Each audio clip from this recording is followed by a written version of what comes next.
السلام علیکم ویورز، بسم اللہ الرحمن الرحیم۔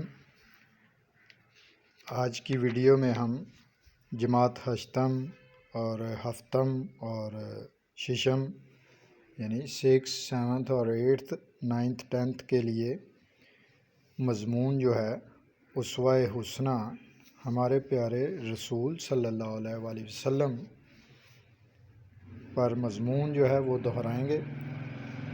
تو ویڈیو شروع کرنے سے پہلے آپ سے ریکویسٹ ہے کہ اگر آپ نے چینل کو سبسکرائب نہیں کیا تو کائنڈلی یاد سے سبسکرائب کر لیں، لائک بھی کیا کریں اور شیئر بھی کیا کریں تاکہ ہر نئی آنے والی ویڈیو بآسانی آپ تک پہنچ سکے۔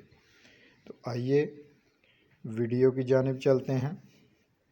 تاریخ اگر ڈھونڈے گی ثانی محمد، ثانی تو بڑی چیز ہے سایہ نہ ملے گا۔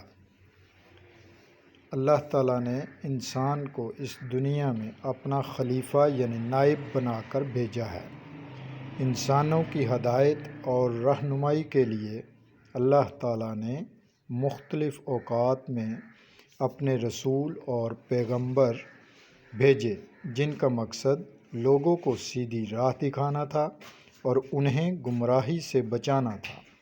پیغمبروں کا یہ سلسلہ حضرت آدم علیہ السلام سے شروع ہوا اور نبی رحمت حضرت محمد صلی اللہ علیہ وآلہ وسلم اس کے آخری کڑی ہیں۔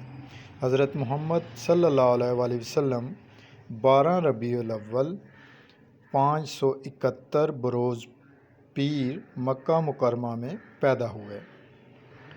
آپ صلی اللہ علیہ وآلہ وسلم کے والد کا نام حضرت عبداللہ اور والدہ کا نام حضرت آمنہ تھا۔ والد ماجد آپ صلی اللہ علیہ وآلہ وسلم کی پیدائش سے چند ماہ پہلے ہی وفات پا چکے تھے۔ آپ صلی اللہ علیہ وآلہ وسلم نے اپنا بچپن نہایت اعلیٰ اطوار سے گزارا۔ جوانی میں آپ نے روایتی لڑائی جھگڑوں میں کبھی بھی حصہ نہ لیا۔ صداقت، سچائی حضرت صلی اللہ علیہ وآلہ وسلم کی سیرت طیبہ کا درخشاں پہلو ہے۔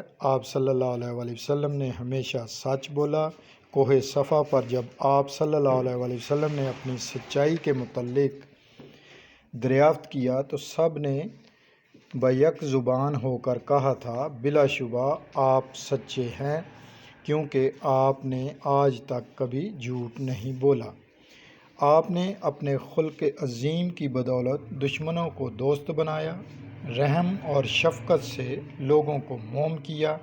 وہ لوگ جو آپ صلی اللہ علیہ وآلہ وسلم کے خون کے پیاسے تھے، جنہوں نے آپ صلی اللہ علیہ وآلہ وسلم کو پتھر مارے، آپ صلی اللہ علیہ وآلہ وسلم کو وطن سے نکالا تھا، آپ کے چچا کا کلیجہ نکال کر چبا ڈالا تھا، ان کو بھی فتح پا کر معاف کر دیا۔ ایک صحابی نے حضرت عائشہ رضی اللہ تعالیٰ عنہ سے آپ صلی اللہ علیہ وآلہ وسلم کے اخلاق کے بارے میں پوچھا تو اماں عائشہ نے فرمایا، تم نے قرآن نہیں پڑھا؟ گویا کہ آپ صلی اللہ علیہ وآلہ وسلم کا اخلاق قرآنی تعلیمات کا ترجمان ہے۔